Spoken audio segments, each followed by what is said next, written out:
इतिहास में ना कुछ पन्ने ऐसे होते हैं जिन पर लिखे राज वक्त के साथ धुंधले नहीं पड़ते, बल्कि और भी गहरे हो जाते हैं। तो आज हम एक ऐसे ही अनसुलझे अध्याय को पलटने वाले हैं। एक ऐसे नाम की कहानी जिसने दुनिया के सबसे बड़े शहर को अपने खौफ से घुटनों पर ला दिया था। नाम था जैक द रिपर। तो चलिए जरा सा वक्त में पीछे चलते हैं। साल है 1888 और जगह है लंदन, व्हाइट चैपल का वो इलाका। सोचिए, गैसलाइट की पीली पीली रोशनी में डूबी हुई वो तंग गीली सी गलियां, हवा में ना कोयले का धुआं है और गरीबी की एक अजीब सी महक। और बस इन्हीं गलियों के अंधेरे कोनों से एक ऐसी दहशत पैदा हुई जो आगे चलकर इतिहास का सबसे बड़ा, सबसे डरावना रहस्य बन गई। कहानी की शुरुआत होती है अगस्त की एक सर्द रात से। धुंध में लिपटी खामोशी को एक चीख तोड़ती है और बस यहीं से खौफ का वो सिलसिला शुरू हो जाता है जो हमेशा हमेशा के लिए लंदन की पहचान से जुड़ गया। जब पहली लाश मिली ना, तो पुलिस के तो होश ही उड़ गए। ये कोई मामूली कत्ल बिल्कुल नहीं था। हत्या का तरीका इतना बेरहम था कि उसे देखकर ये अंदाजा हो गया था कि ये किसी आम अपराधी का काम नहीं है, बल्कि ये कोई ऐसा शख्स है जिसके इरादे बेहद खौफनाक थे। वो पहली लाश, वो तो बस एक शुरुआत थी।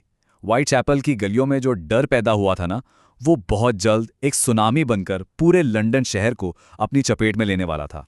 अगले कुछ ही हफ्तों में एक एक करके कुल 5 महिलाओं की बेरहमी से हत्या कर दी गई। हर हत्या पहले से ज्यादा वहशी, पहले से ज्यादा डरावनी। लंदन जाग तो रहा था, लेकिन एक खौफ के साये में जी रहा था। और पता है सबसे ज्यादा डरावनी बात क्या थी? कातिल का तरीका।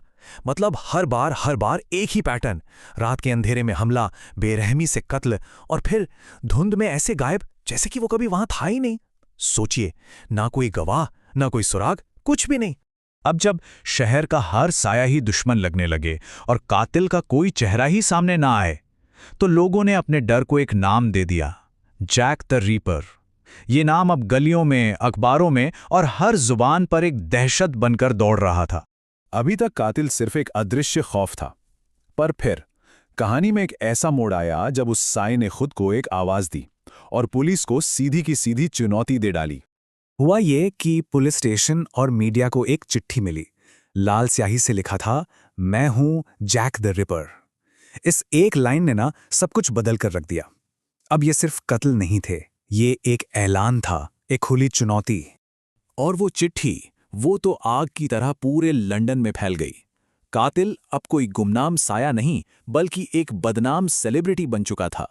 और ये हत्याएं, ये अब एक भयानक खेल थीं जिसे वो पूरी दुनिया के सामने खेल रहा था।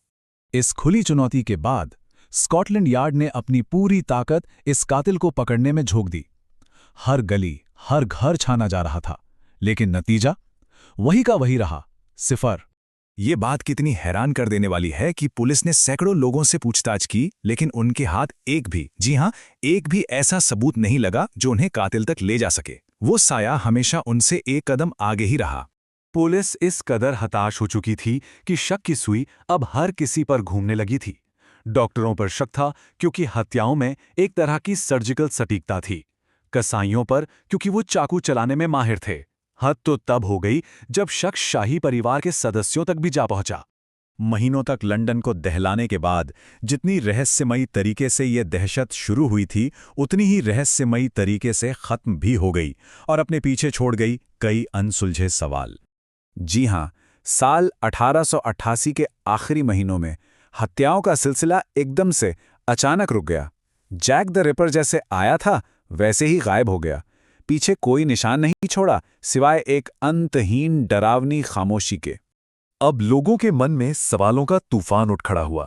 सबसे पहला सवाल, क्या कातिल मर गया? या फिर वो चुपचाप इस शहर से निकलकर कहीं और चला गया? या फिर सबसे ज्यादा डरावना सवाल, क्या वो समाज के बीच रहने वाला कोई आम सा चेहरा था, जो दिन में एक शरीफ इंसान और रात में एक वहशी दरिंदा बन जाता था? उस खामोशी को देखिए।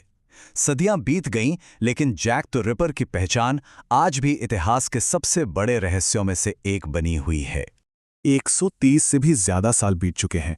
न जाने कितनी थ्योरीज बनी, कितनी किताबें लिखी गईं, लेकिन वो एक सवाल आज भी वहीं का वहीं खड़ा है। आखिर ये जैक द रिपर था कौन? आखिरकार वो इतिहास के पन्नों में हमेशा हमेशा के लिए एक रहस्यमयी साये के तौर पर दर्ज हो गया। एक ऐसा कातिल जिसकी पहचान तो बहुत दूर की बात है, जिसका चेहरा तक कभी दुनिया के सामने नहीं आया। तो देखिए, आखिर में सवाल बस एक ही बचता है, क्या जैक द रिपर कोई वहशी दरिंदा था या फिर हमारे